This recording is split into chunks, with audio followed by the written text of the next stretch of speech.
Captain Jake Morrison stood on the bridge of the UE's horizon, watching the massive space station grow larger on the main screen. New Geneva looked like a giant metal flower floating in the darkness, its arms reaching out toward the stars. Each arm housed a different alien species, all part of the Galaxy Council that ruled most of the known universe. Jake had been making trips to this station for 3 years now. Each time, he came with hope that maybe this visit would be different. Maybe the other species would finally treat humans as equals. Maybe they would stop looking at him like he was some kind of pet that learned to walk on 2 legs.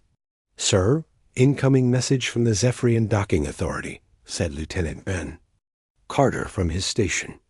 Ben was young, maybe 25, with nervous eyes that darted around whenever aliens were nearby. His wife was pregnant with their first child, and he worried about what kind of galaxy his kid would grow up in. "Put it through," Jake said. Screen flickered and showed a tall, thin creature with blue skin and 4 arms. Its voice sounded like wind through broken glass. "Human vessel Horizon, you are cleared for docking bay 94. You will submit to full inspection before any crew may disembark. This is required by safety protocols." Jake wanted to tell the alien exactly what he thought of their safety protocols. Human ships were inspected every single time they docked anywhere. No other species faced this treatment. But he kept his face calm and his voice steady. "Understood. We'll comply with all regulations." The alien cut the connection without another word. Ben shook his head. "Every damn time, sir. They treat us like we're carrying the plague or something." "Easy, Lieutenant," Jake said, but he felt the same anger burning in his chest. "We knew this job wasn't going to be easy when we signed up." The docking process took 2 hours. Teams of different aliens crawled through every inch of the horizon, scanning everything, taking samples, recording serial numbers. They found nothing because there was nothing to find. The horizon was exactly what it appeared to be: a diplomatic vessel with a small crew and basic defensive weapons. What the aliens didn't know was that every human ship carried hidden scanners and recording devices. While they searched the horizon, the ship was quietly mapping their technology, their security systems, their weak points. Jake's diplomatic mission was actually the greatest intelligence gathering operation in human history.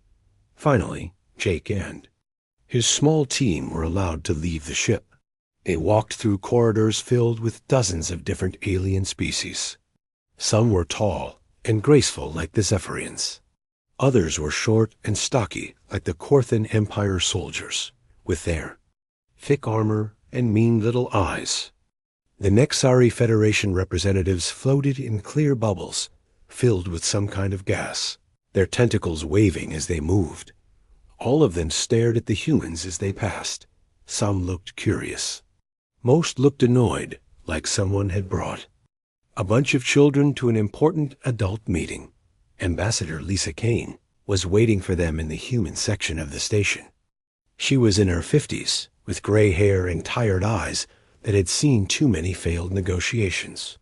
She had been Earth's representative to the Galaxy Council for 8 years, and Jake could see the strain wearing on her. "How bad is it this time?" Jake asked as they walked toward the main conference room. Lisa sighed. "Bad? They're proposing new restrictions on human space travel. They want to limit how many ships we can have outside our own solar system. And they're talking about putting permanent observers on all human colonies to make sure we're following galactic law." Jake felt his jaw tighten. "Observers? You mean spies?" "That's exactly what I mean," Lisa said. "But if we object too strongly, they'll say we're being unreasonable. They'll say we're proving that we need supervision."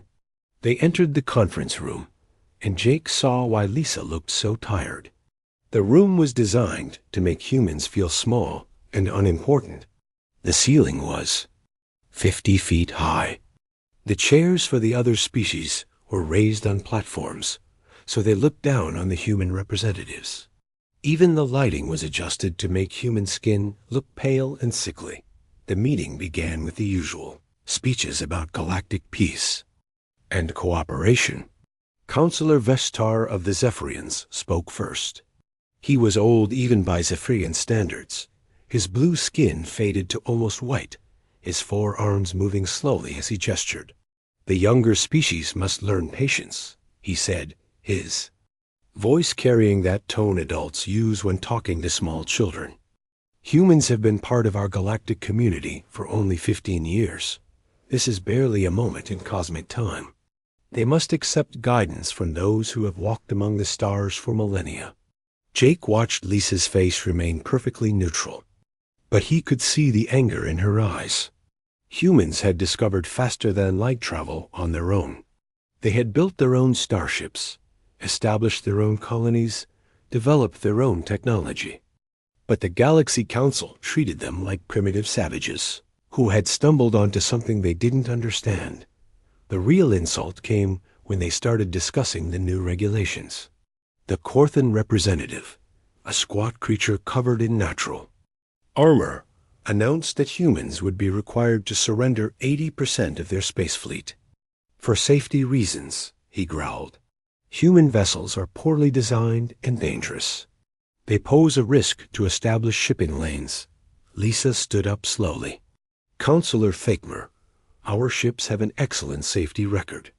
In 15 years of space travel, we've had fewer accidents than any other species. That is because you have been fortunate, Vextar interrupted. Fortune does not last forever. It is better to prevent disaster before it occurs. Jake wanted to laugh. The Galaxy Council's own ships had terrible safety records. Just last month, a Nexari transport had exploded in hyperspace, killing 3,000 passengers. But somehow, human ships were the dangerous ones. The meeting went on for hours. Every human proposal was rejected. Every human concern was dismissed. When Lisa tried to discuss trade agreements that would benefit Earth's colonies, she was told that humans weren't ready for expanded commerce. The final insult came at the end. Vextar rose from his platform and looked down at the human delegation with something that might have been pity. Perhaps in another century or two, when humanity has matured, they will be ready for true partnership in galactic affairs, he said. Until then, they should be grateful that more civilized species are willing to guide them. After all, you are barely evolved apes who have somehow learned to build starships. Consider yourselves fortunate that we do not treat you as the dangerous primitives you truly are. The room fell silent. Jake felt something cold settle in his stomach. Around the table, the other alien representatives nodded in agreement. This wasn't just one species looking down on humans. This was all of them. Lisa's voice was steady when she replied, but Jake could hear the steel beneath it. Thank you for your honesty, Counselor. It's good to know exactly where humanity stands in your estimation. As they left the conference room, Jake noticed something he had never seen before in Lisa's eyes. The tired acceptance was gone, replaced by something harder and more dangerous. On the trip back to Earth, Jake filed his report to Admiral Kate Sullivan at Fleet Command. Like always, his message seemed routine. Diplomatic mission completed. Proposals rejected, status quo maintained. But buried in the technical data about the station's defenses and the detailed scans his ship had taken, there was enough information to plan a very different kind of visit to New Geneva. The Galaxy Council had finally pushed too far. They just didn't know it yet. Lieutenant Ben Carter was having breakfast with his wife Sarah when the emergency alert came through his communicator. The sharp beeping sound cut through their quiet morning like a knife.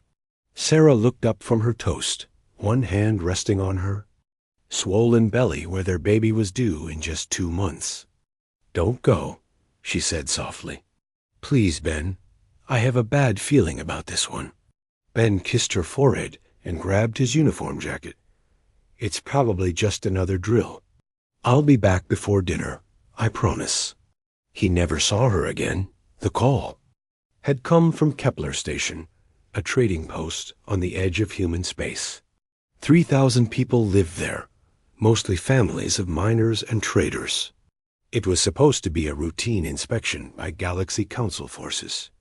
Councillor Thakmer of the Korthan Empire had demanded to search the station for illegal weapons. Governor Paul Richards had tried to explain that humans weren't allowed to have weapons beyond basic mining equipment and security gear. The Galaxy Council had made sure of that years ago. But Thakmer insisted that humans were hiding military technology somewhere on the station. Ben's ship, the Hughes Defender, arrived at Kepler Station 12 hours after the first distress call. What he found there would haunt him for the rest of his life. The station was dark. Half of its docking bays had been blown open to space. Emergency lights flickered in the corridors, casting strange shadows on the walls. Ben's team moved through the station in full combat gear, their weapons ready for anything. They found the first bodies in the main corridor. A family of 4, including 2 small children. They had been shot in the back while trying to run. Ben knelt beside them, checking for signs of life, even though he knew it was too late. "Sir," called Sergeant Amy Rodriguez from down the hall. "You need to see this." Ben followed her voice to the central plaza, where the station's shops and restaurants were located. What he saw there made his stomach turn. Hundreds of bodies lay scattered across the floor. Men, women, children, even elderly people in hover chairs. All of them had been gunned down without mercy. In the center of the plaza, someone had arranged the bodies of station officials in a circle. Above them, written in blood on the wall, were words in the Korthan language. Ben's translator device read them aloud. This is what happens to species that lie to the Galaxy Council. The worst part was the children's section of the station. The Korthan soldiers had herded all the kids into the school area before killing them. Ben found tiny bodies huddled in corners, in closets, under desks where they had tried to hide. Some were so young they probably didn't even understand what was happening. Ben's hands shook as he activated his communicator. "Command, this is Lieutenant Carter reporting from Kepler Station.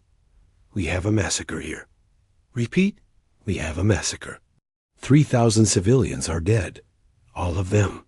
The voice of Admiral Kate Sullivan came through the static. "Confirmed, Lieutenant. Get whatever evidence you can and get out of there. More council ships might be coming." Ben's team worked quickly, recording everything they found. The station's security cameras had captured the whole thing. The Korthan soldiers had landed in overwhelming force, claiming they were conducting a safety inspection. When Governor Richards asked to see their authorization, they shot him on the spot. What followed wasn't a battle. It was slaughter. Korthan troops went through the station section by section, killing everyone they found. They didn't ask questions. They didn't look for weapons. They just killed. The recording showed Thakmer himself standing over a group of children, explaining to his troops that humans were a disease that needed to be eliminated before they could spread to other worlds. He said the Galaxy Council was tired of pretending that humans deserved to exist. Ben barely made it back to his ship before he was sick. He threw up until there was nothing left in his stomach, then dry heaved until his ribs hurt. Sarah's face kept appearing in his mind. What if Council forces decided to inspect Earth next? What if they decided his wife and unborn child were threats to galactic peace? 2 days later, while Ben was still filing his report about Kepler Station, another crisis hit human space. The Galaxy Council announced a complete trade embargo on all human worlds. No alien ships would be allowed to dock at human stations. No human ships would be allowed to enter Council territory. All existing trade agreements were canceled immediately. Governor Paul Richards of New Montana watched the alien cargo ships leave his planet's orbit, taking with them the medical supplies his people desperately needed. A plague had broken out in the mining colonies 3 weeks ago. Without the alien medicines, people were dying by the hundreds every day. Paul sent message after message to the Galaxy Council, begging them to allow medical supplies through the blockade. The plague was killing children. Entire families were dying in their homes because the hospitals were full. But every message got the same response. Humans had violated galactic law and must be punished. What law? Paul demanded in his final transmission to New Geneva. What have we done that deserves this? The answer came from Counselor Vexstar himself. You exist, the alien said simply. That is crime enough. Paul watched helplessly as the death toll climbed. 500 dead on the first day of the blockade. 800 on the second. By the end of the week, they were burying over 1,000. People every day. The mass graves outside the capital city grew larger and larger. The children's hospital was the worst. Paul walked through the wards, looking at tiny faces burning with fever. The doctors had run out of medicine days ago. All they could do was hold the children's hands and tell them everything would be okay, even though everyone knew it was a lie. A little girl named Emma, maybe 6 years old, grabbed Paul's shirt as he walked past her bed. Her parents were already dead. The nurses were taking care of her, but there wasn't much they could do without proper medicine. Are the alien doctors coming to help us? She asked, her voice weak and scratchy. Mommy said they were really smart and could fix anyone. Paul didn't know what to say. He knelt beside her bed and smoothed her hair back from her forehead. I don't know, sweetheart. I hope so. Emma died that night. So did 47 other children in the same hospital. The final blow came 3 weeks after the Kepler Station massacre. Ambassador Lisa Kane received a formal summons to appear before the Galaxy Council. They wanted to discuss humanity's future in the galactic community. But this wasn't a negotiation. It was a demand. The Council wanted Earth to hand over its best scientists and researchers for proper supervision. Dr. Amy Foster, who had created humanity's most advanced computer systems, was at the top of the list. So was Professor Carl Jung, whose work in quantum physics had led to better starship engines. Supervision? Lisa asked during the video conference. With New Geneva, what exactly does that mean? Vexstar's ancient face appeared on the screen, his forearms gesturing dismissively. Your scientists are dangerous. They develop technology without proper guidance. They must be relocated to council worlds where their work can be monitored and controlled. Lisa felt something cold settle in her chest.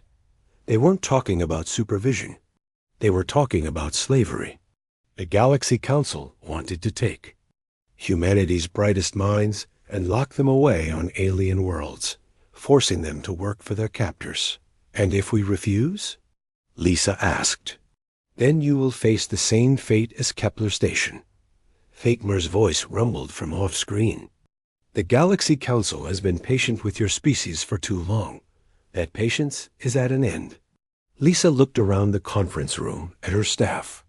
All of them had the same expression on their faces. They were tired of being pushed around, tired of watching their people die, tired of being treated like animals that needed to be controlled. She stood up slowly and looked directly into the camera. I need to discuss this with my government. We'll give you our answer in 48 hours. You have 24 hours, Vexstar said. After that, we will take what we want by force. The transmission ended, leaving Lisa alone with her thoughts. She activated her secure communicator and sent a single coded message to Earth. It was a phrase that every human diplomat had been told to memorize, but none of them ever thought they would use. The children are no longer listening to the adults.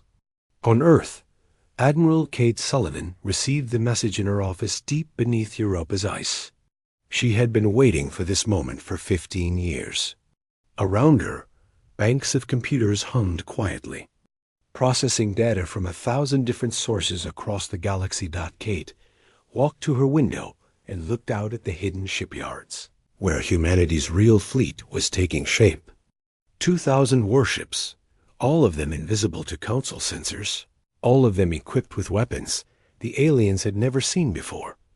She picked up her communicator and sent a message to every human, military commander in the galaxy.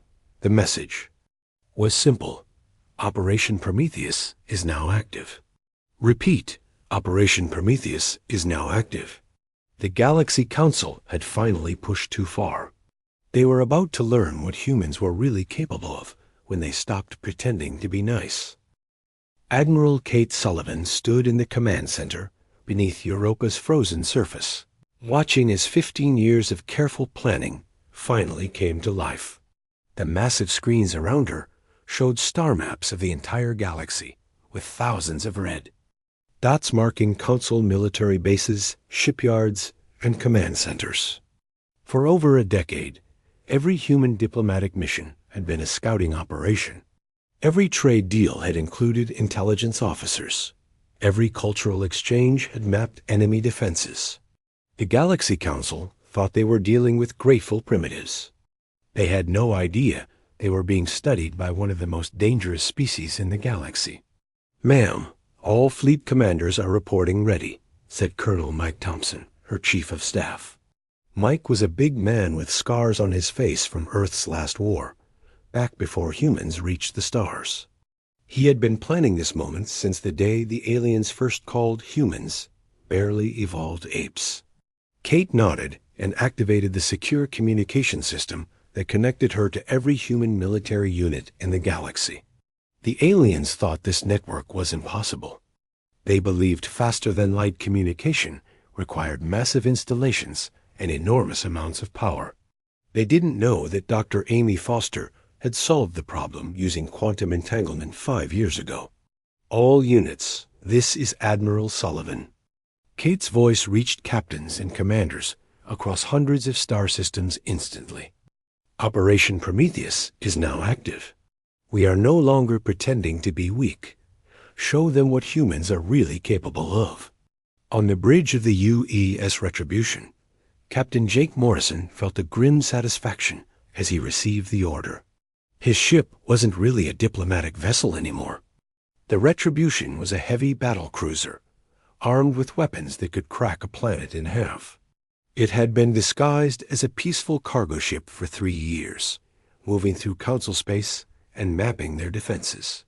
"All hands, battle stations," Jake announced over the ship's communication system. "This is not a drill. Repeat, this is not a drill." Around him, his crew moved with practiced efficiency. These weren't diplomats and traders. They were some of Earth's best military officers, all of them volunteers who had spent years pretending to be something they weren't. Lieutenant Ben Carter, who had barely escaped the massacre at Kepler Station, was at the weapons station. His hands were steady as he armed the ship's main guns. "Target acquired, sir," Ben reported. "Zephyrian Military Academy, Rigel 7. Defensive systems are minimal. They're not expecting an attack." Jake almost smiled. Of course, they weren't expecting an attack. As far as the Council knew, humans only had 200 small patrol ships scattered across their territory. The idea that Earth could threaten the mighty Galaxy Council was laughable to them. They were about to stop laughing across the galaxy. The attack began simultaneously. 47 Council installations came under assault at exactly the same moment. To the aliens monitoring their communication networks, it looked like magic. How could primitive humans coordinate attacks across such vast distances without any time delay? Major Steve Walsh led the assault on the Corthan shipyards at Vega Prime. His strike force consisted of what appeared to be 3 human cargo vessels. But when they dropped their disguises, the Council defenders found themselves facing heavy assault ships armed with plasma cannons and quantum torpedoes. "Remember Kepler Station," Steve broadcast to his troops as they launched their attack pods toward the shipyard. Inside those pods were human Marines in full combat armor, ready to take control of the facility that built half the Council's military ships. The Corthan defenders tried to fight back, but they were completely unprepared.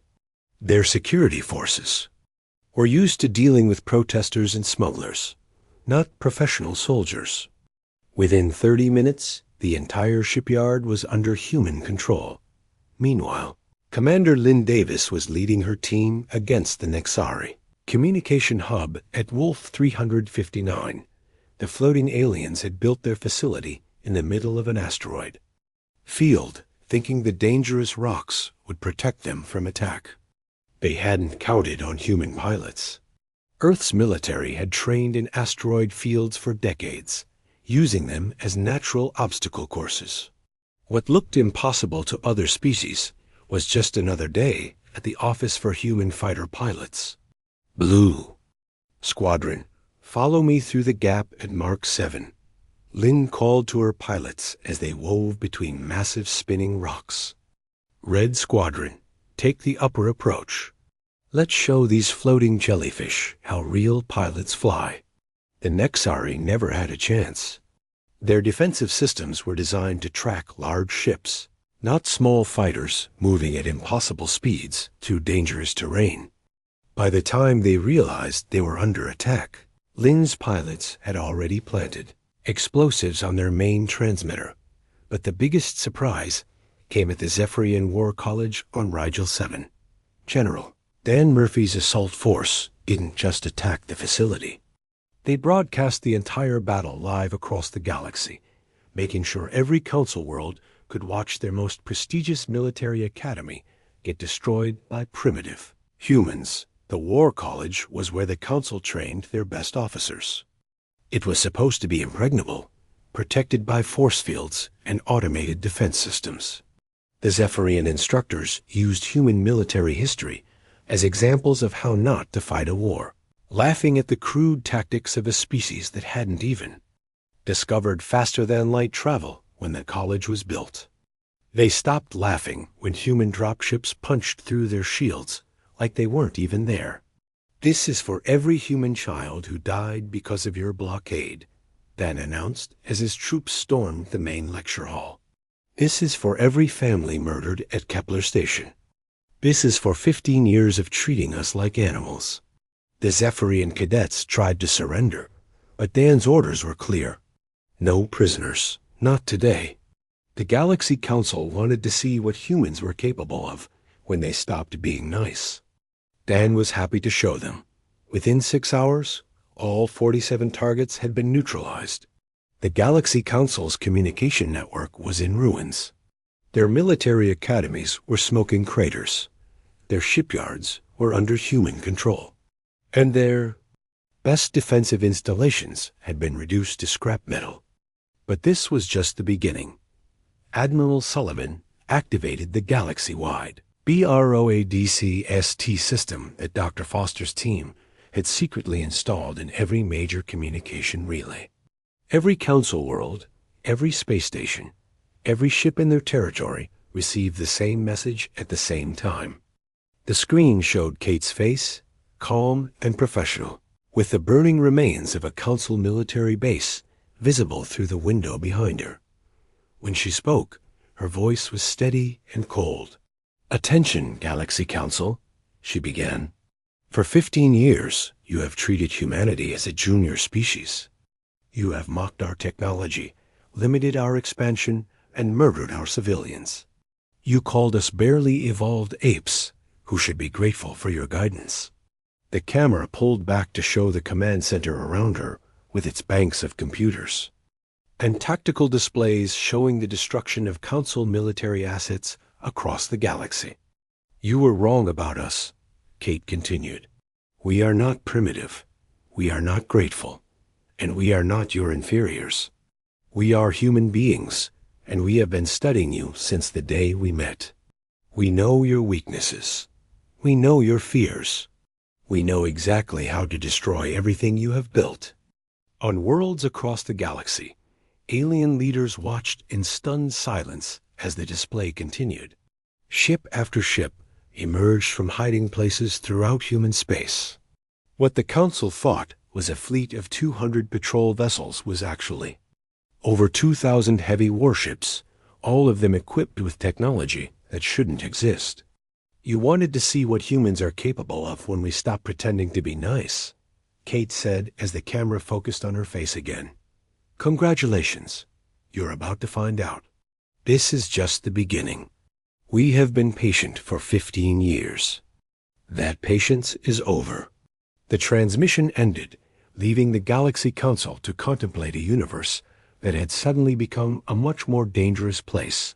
On Earth, people gathered around their screens to watch the news reports coming in from across the galaxy. For the first time in 15 years, they weren't afraid. Their children wouldn't have to grow up as second-class citizens in their own galaxy. The Galaxy Council had pushed too far. Now they would learn what happened when you awakened a sleeping giant. Counselor Vestar stood in the emergency session chamber on New Geneva, his forearms shaking with rage as reports poured in from across the galaxy. In less than 12 hours, the humans had crippled half of the Council's military infrastructure. 47 installations destroyed. Thousands of trained officers dead. Entire fleets reduced to floating scrap metal. This is impossible, he hissed to the other council members. Humans have only 200 ships. They are a minor species, with primitive technology. How can they coordinate attacks across the entire galaxy? Counselor Thakmer of the Korthan Empire slammed his armored fist on the table. It doesn't matter how they did it. What matters is that we crush them before they can do more damage. I'm mobilizing every ship in the Korthan fleet. We'll turn their homeworld into a cinder. Admiral Zekthar, the Council's supreme military commander, activated the holographic display that showed the current position of all Council forces. The map looked impressive. Over 10,000 warships spread across hundreds of systems, with massive battle fleets near every major world. We have overwhelming numbers, Zekthar announced. Whatever tricks the humans used for their surprise attack, they cannot stand against the combined might of the Galaxy Council. I estimate we can have them completely defeated within 1 standard month. None of them understood what they were really facing. The first major battle happened at Wolf 359, where Commander Rick Bowen waited with what appeared to be a small human patrol fleet. Intelligence reports said there were only 30 human ships in the system, protecting a minor mining colony. Admiral Zekthar brought 300 Council warships to crush them. It should have been a massacre. The Council ships outnumbered the humans 10-1. They had bigger guns, thicker armor, and crews with centuries of military experience. As far as Zekthar knew, humans had never fought a real space battle before. He was about to learn how wrong. He was human commander. Zekthar broadcast as his fleet moved into attack formation. Surrender now and your crews will be treated according to galactic law. Continue to resist and you will all die. Rick's response was calm and professional. Admiral Zekthar, you have 30 seconds to turn around and leave this system. After that, we will consider you a hostile force and act accordingly. Zekthar laughed. The sound echoed across the communication channels, picked up by his officers, and broadcast to the entire fleet. 30 human ships telling 300. Council vessels to retreat? The arrogance was almost amusing. Begin the attack, Zekthar ordered. Show these primitives what real naval warfare looks like. The Council fleet opened fire with everything they had. Plasma cannons, fusion missiles, energy beams that could melt through a kilometer of solid steel. The space around the human ships lit up like a miniature sun as thousands of weapons discharged at once. When the light faded, the human ships were still there, completely undamaged. What? Zekthar stared at his instruments in confusion. How are their shields still up? Nothing could withstand that much firepower. His confusion turned to terror when the human ships began to return fire. The weapons that emerged from the human vessels were unlike anything the Council had ever seen. Beams of pure energy that passed through Council shields like they weren't. There, missiles that bent space around themselves, making them impossible to intercept. And worst of all, weapons that seemed to manipulate gravity itself, crushing entire ships like tin cans.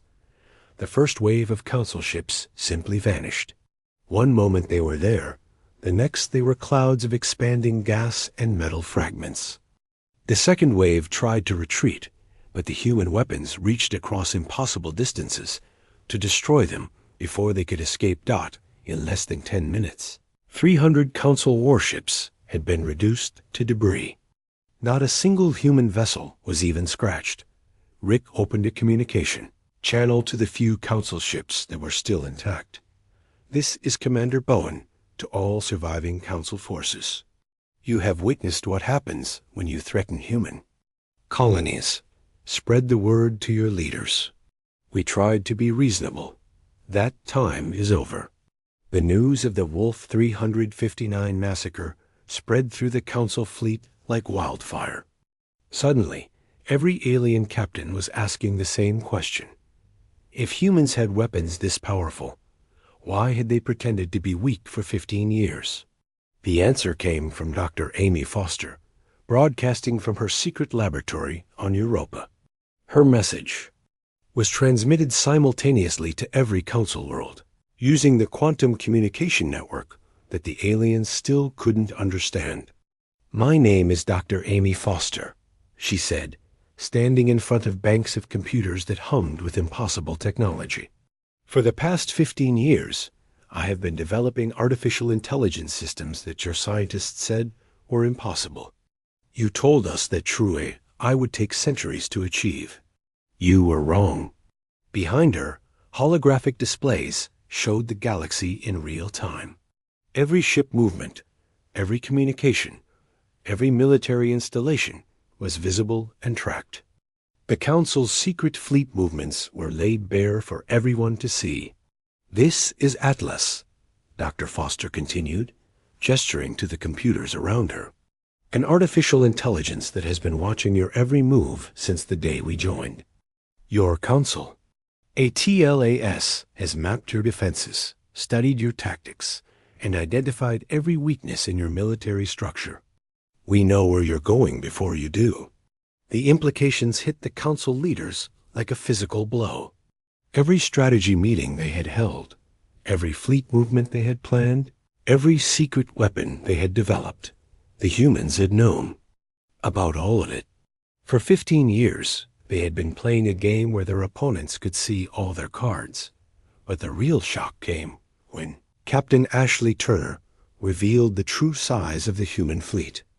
Her task force had been assigned to capture the Corthan military shipyards at Rigel Prime, the most heavily defended facility in Council space.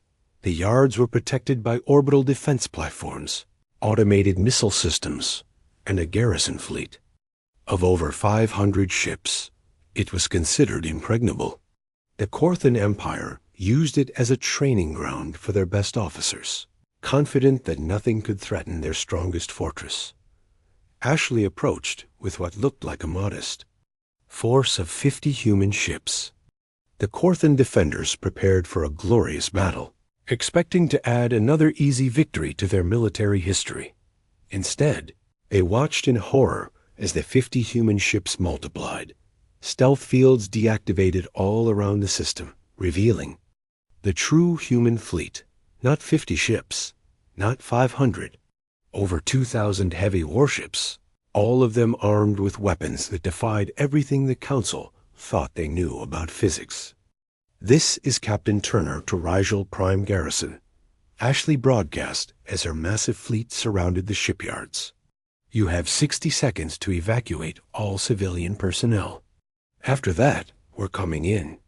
The Corthan commander, General Breakther, tried to rally his forces.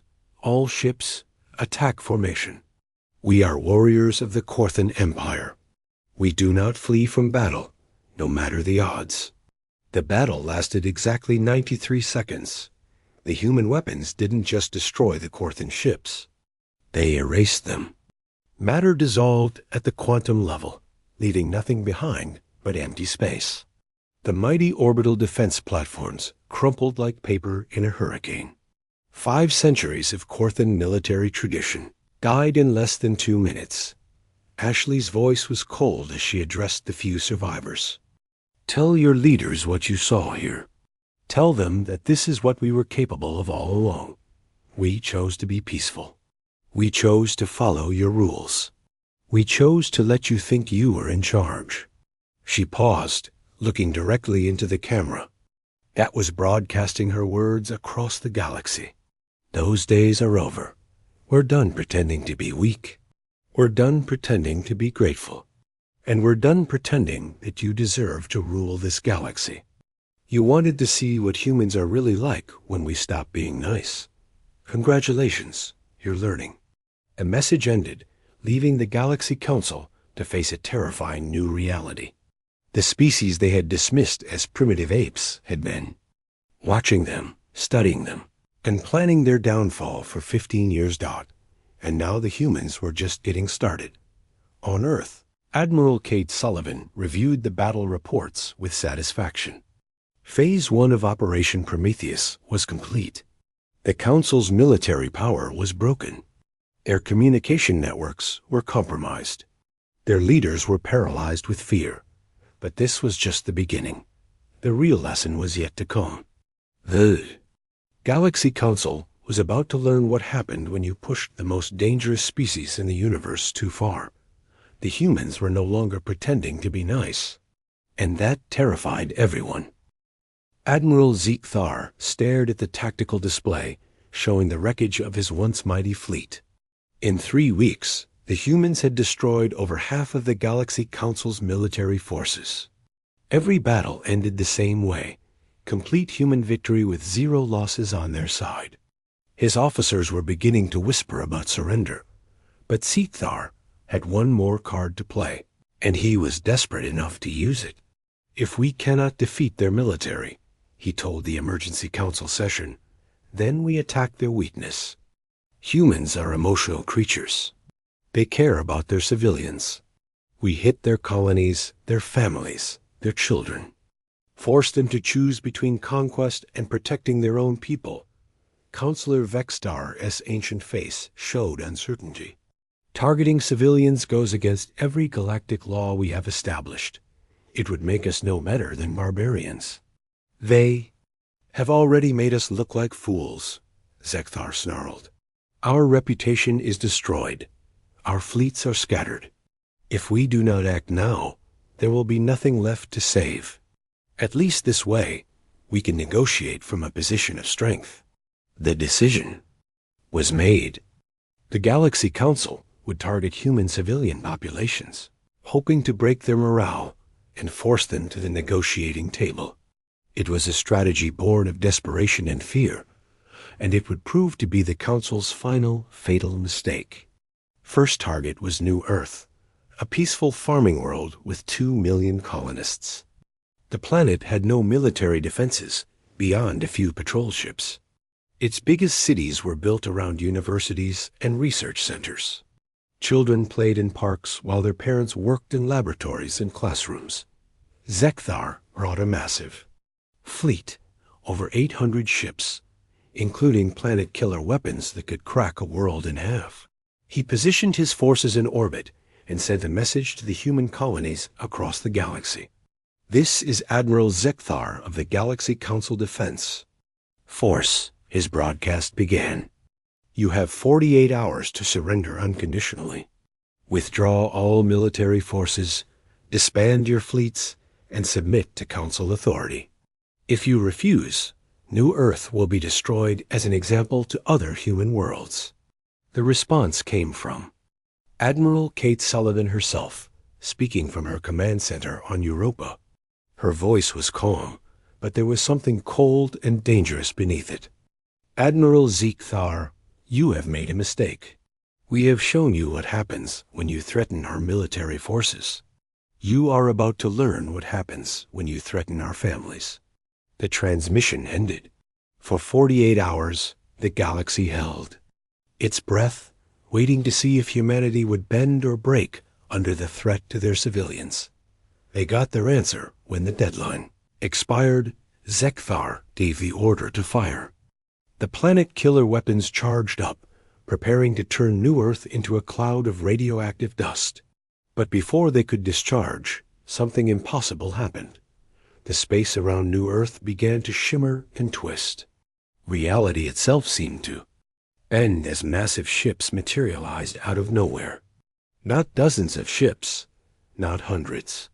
Thousands of human warships appeared instantly, surrounding Zekthar's fleet like a steel trap. What?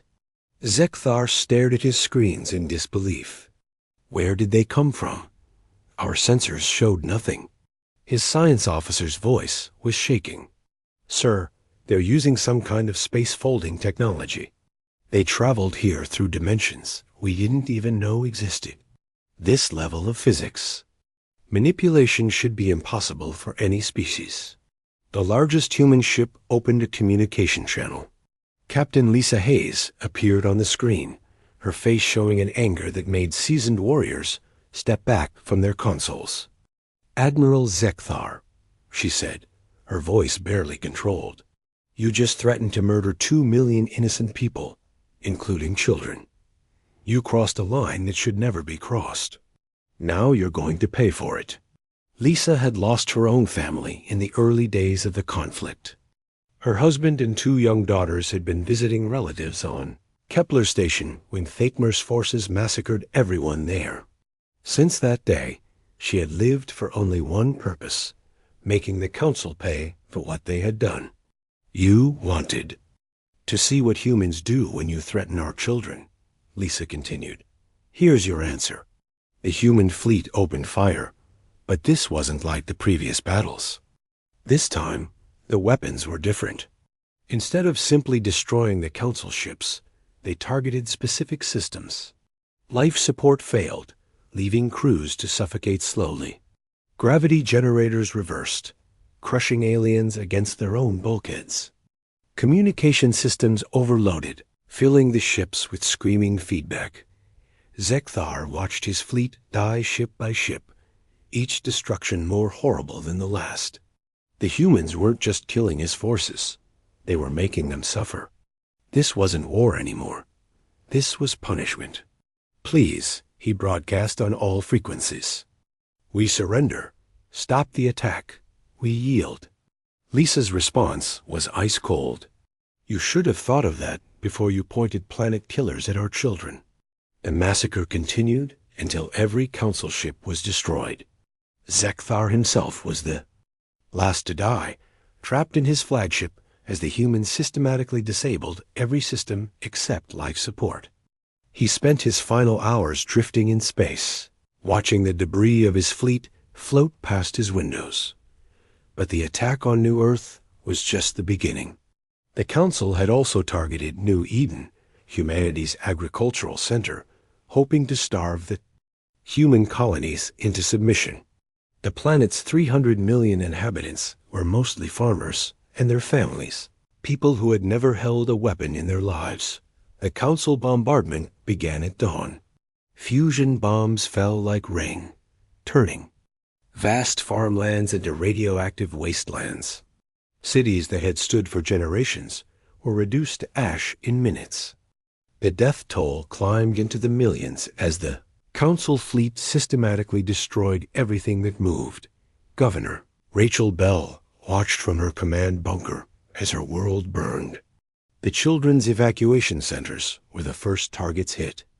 The Council wanted to send a message that nowhere was safe, that human families would pay the price for their military's defiance. Ma'am, her aide reported, we're getting word that Admiral Sullivan is mobilizing the entire human fleet. They're calling it the Great Reckoning. Rachel looked out at the burning ruins of what had been a peaceful farming world. Good, she said quietly. Make them pay for every child they murdered here. The human response was swift and terrible. Dr. Carl Jung's quantum research, originally designed for peaceful exploration, was weaponized beyond anything the galaxy had ever seen. Planet killer weapons became system killer weapons. Ships that could destroy worlds became ships that could destroy entire solar systems.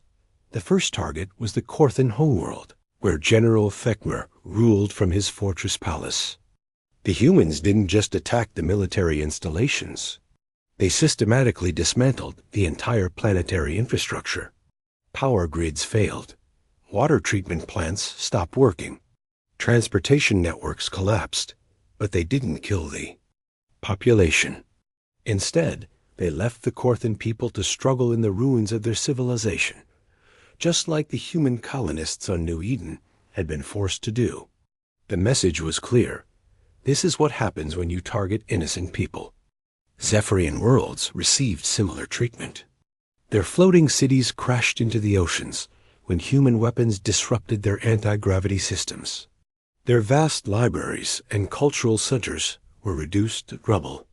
Millions of years of accumulated knowledge and art were destroyed in hours. Nexari Federation tried to negotiate, offering to surrender their entire fleet in exchange for mercy. The humans' response was broadcast across the galaxy for everyone to hear. "You had your chance to show mercy," Admiral Sullivan said from her command ship as it orbited the burning remains of the Nexari capital. "You chose to murder children. Instead, now you get to live with the consequences." The systematic destruction of Council civilization continued for weeks. Every world that had supported the attacks on human civilians was targeted. Not for conquest, for punishment. The humans made it clear that they weren't interested in ruling the galaxy. They were interested in making sure that no one would ever again think it was acceptable to threaten human families. The few Council leaders who survived watched their mighty civilization crumble in real time. Species that had ruled the galaxy for millennia were reduced to begging for mercy from the primitive apes they had once mocked. But the humans were done listening to alien pleas for forgiveness. The Galaxy Council had pushed too far. They had threatened children. They had crossed a line that could never be uncrossed. Now they were learning what happened when you awakened humanity's protective instincts. The galaxy had seen human military might. Now it was seeing human rage, and that was far more terrifying than any weapon. The Council's reign was over. A new era was beginning, and it would be written in the ashes of those who had dared to threaten. Human children. The galaxy would never make that mistake again. The Great Council chamber on New Geneva was quiet for the first time in 1,000 years.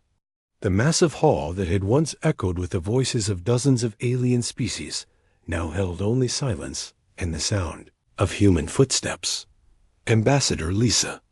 Kane walked slowly down the central aisle, her boots clicking on the polished floor. 6 months ago, she had been the dismissed representative of a minor species. Today, she was the Secretary General of Human Affairs and every surviving council. Member waited in terrified silence for her to speak. The chamber itself told the story of how completely the galaxy had changed. Where once there had been hundreds of delegates from dozens of species, now there were only 23 aliens left alive. The rest had died when their worlds burned, or when their fleets were destroyed, or when their governments collapsed under the weight of human retaliation. Lisa took her place at the speaking podium where Counselor Vexstar had once stood to mock humanity. The ancient Zephyrian was dead now, killed when his homeworld's floating cities crashed into the ocean. His final words had been a plea for mercy that no human had bothered to answer. The formal surrender of the Galaxy Council is now complete. Lisa announced, her voice carrying clearly through the silent chamber. As of today, all remaining Council military forces are disbanded. All member species will submit to human oversight. The age of alien rule is over. In the front row, the few surviving alien leaders sat in chairs that had been lowered to human height. They were no longer the mighty rulers of the galaxy. They were prisoners, dependent on human mercy for their continued existence. Former Admiral Kethran of the Nexari Federation raised one trembling tentacle. Secretary General Kane, what will happen to our remaining populations? Many of our worlds are barely habitable after the bombardment. Our people are starving." Lisa looked at him with the same cold expression she had worn for months. "That depends entirely on how cooperative you are with the new galactic order. Species that accept human leadership and follow our laws will receive aid. Those that resist will be left to face the consequences of their choices." The message was clear. The galaxy now belonged to humanity, and everyone else existed only by human permission. Admiral Jake Morrison stood at the back of the chamber, watching the proceedings with mixed feelings. 2 years ago, he had been a diplomat trying to build bridges between species. Now he commanded the Galactic Defense Fleet, a force of over 3,000 human warships that patrolled every major trade route in the galaxy. The transformation hadn't been easy for any of them. Jake remembered the man he used to be, the one who believed in peaceful coexistence and mutual respect. That man had died with the children of Kepler Station. What remained was someone harder, someone who understood that respect was earned through strength, not kindness. The new Galactic government will be based on principles of human leadership and alien compliance, Lisa continued. All major decisions will be made by human administrators. All military forces will be under human command. All interstellar trade will be regulated by human authorities. She paused, looking directly at the alien delegates. "This is not negotiable. This is the price of your survival." In the months following the Council's surrender, the galaxy was rebuilt according to human designs. The process was overseen by Dr. Amy Foster, who had emerged from her secret laboratories to become the Director of Galactic Reconstruction. Her first act was to establish the Human Education Initiative, a program that ensured every alien child learned the complete history of the war. They studied the Kepler Station massacre, the New Eden bombardment, and the systematic humiliation that humanity had endured for 15 years. They need to understand what happens when you push humans too far, Dr. Foster explained to her staff as they reviewed the curriculum. Every alien in the galaxy will know this story. They'll know that we tried peace first, and they'll know what we're capable of when peace fails. The education centers were built on the ruins of former Council military academies. Where alien officers had once trained to oppress younger species, alien children now learned to respect human authority. The irony was intentional. Captain Ashley Turner, now promoted to Admiral, oversaw the integration of surviving alien forces into the new Galactic Defense Fleet. It was a delicate process, requiring careful screening to separate those who could be trusted from those who still harbored thoughts of rebellion. "Remember," she told her human officers, "we're not trying to make friends. We're establishing a power structure that will keep the galaxy stable for the next 1,000 years. Some of these aliens will learn to serve faithfully. Others will need to be reminded of their place." The reminders came in various forms. Regular fleet exercises demonstrated human military superiority. Memorial sites at former Council strongholds showed what happened to those who resisted. And the ongoing trials of war criminals ensured that no one forgot the price of threatening human civilians. Judge Sarah Bell presided over the most important trials, including the case against General Thakmer's surviving officers, the Corfin. Soldiers who had participated in the Kepler Station massacre were brought before human justice, their crimes broadcast across the galaxy. "You murdered 3,000 innocent people," Judge Bell told the defendants. "You did it to send a message about alien superiority. Today, I'm sending a different message. No one who harms human civilians will escape justice, no matter how long it takes to find them." The sentences were carried out publicly, with representatives from every alien species required to attend. The message was clear. This is what happens to those who threaten human families. But not all aliens were treated as enemies. Species like the Altarians, who had opposed the Council's harsh policies toward humans, were welcomed as junior partners in the new order. Their representative, Ambassador Callahan, served as an example of how aliens could thrive under human leadership. "We were wrong to allow the Council to treat your people so badly," Callahan said during his first speech to the new Galactic Assembly. "We should have spoken out against the injustices. We should have demanded better treatment for humanity. Our silence made us complicit in the crimes that followed." His words were broadcast across the galaxy, a reminder that some aliens had maintained their honor even when their governments had not. The new galactic capital was established on Earth, with the headquarters of the Galactic Defense Fleet located in the rebuilt city of New Geneva. The original station had been destroyed during the war, its wreckage scattered across space as a monument to the price of alien arrogance.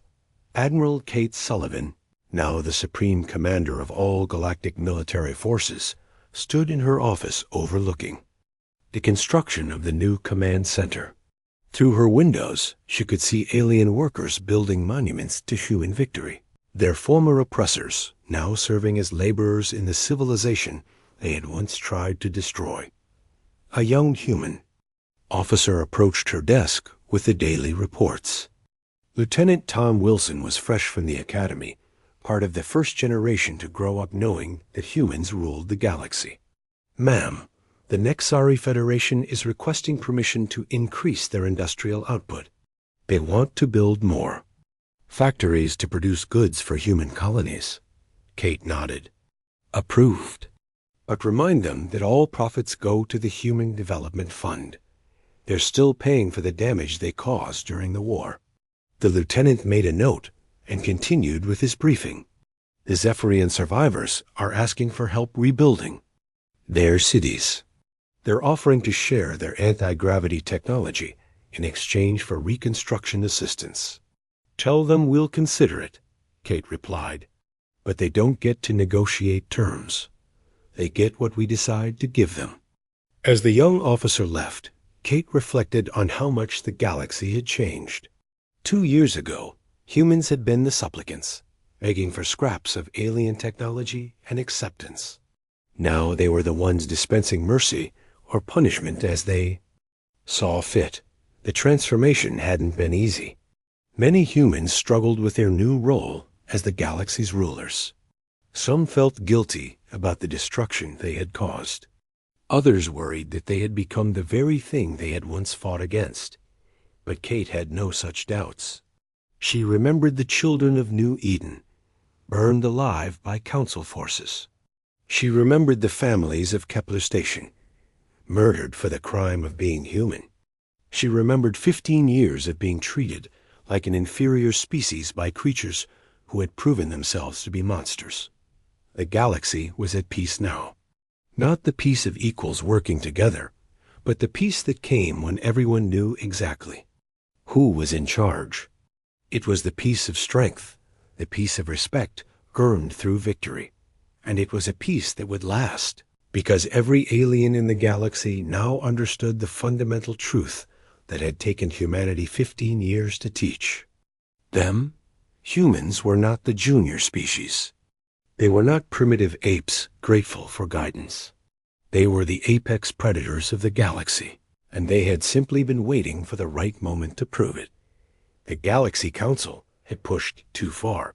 Now they lived in the world that their arrogance had created, a world where humanity was no longer pretending to be nice, that it was exactly what they deserved.